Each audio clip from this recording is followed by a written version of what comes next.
শহীদদেরকে টাকা দিয়ে মাপা যাবে না।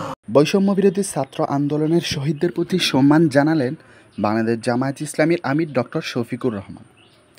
শহীদদের প্রতি ফোঁটা রক্তের দাম অকল্পনীয়। শহীদদেরকে রাষ্ট্রীয় মর্যাদা দিতে বললেন জামায়াত ইসলামীর আমির। বৈষম্য বিরোধী ছাত্র আন্দোলনে হাজারো ছাত্রের বেশি শহীদ হন। স্বৈরাচারী হাসিনা সরকারের পেটুয়া বাহিনী দ্বারা অনেক আহত হয়েছেন।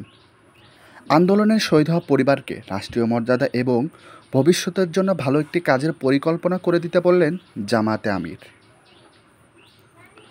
এমনকি আহতদের জন্য একটা সরকার থেকে ভালো কাজের ব্যবস্থা করে দিতে বললেন।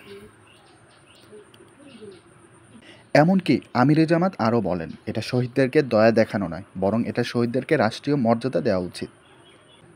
ছাত্র আন্দোলনের গণ অভ্যুত্থানের পর বাংলাদেশ জামায়াত ইসলামীর আমির আহত ও শহীদদের পরিবারের খোঁজ খবর নিয়েছেন। তাদেরকে তাদের সংগঠন থেকেও অনেক উপহার হিসেবে সাহায্য করেছেন। তবে এবার তাদেরকে রাষ্ট্রীয় মর্যাদা দিতে বললেন। বৈষম্য বিরোধী ছাত্র আন্দোলনে ছাত্ররাই ছিল মূল কারিগর। ছাত্ররা বুক পেতে দাঁড়িয়েছিলেন স্বৈরাচারীর সামনে, দিয়েছেন নিজের জীবনটাও বিলিয়ে, শহীদ হয়েছেন হাজারো ছাত্ররা। তাই তো শহীদদেরকে তাদের রাষ্ট্রীয় মর্যাদা দেওয়া সরকারের দায়িত্ব।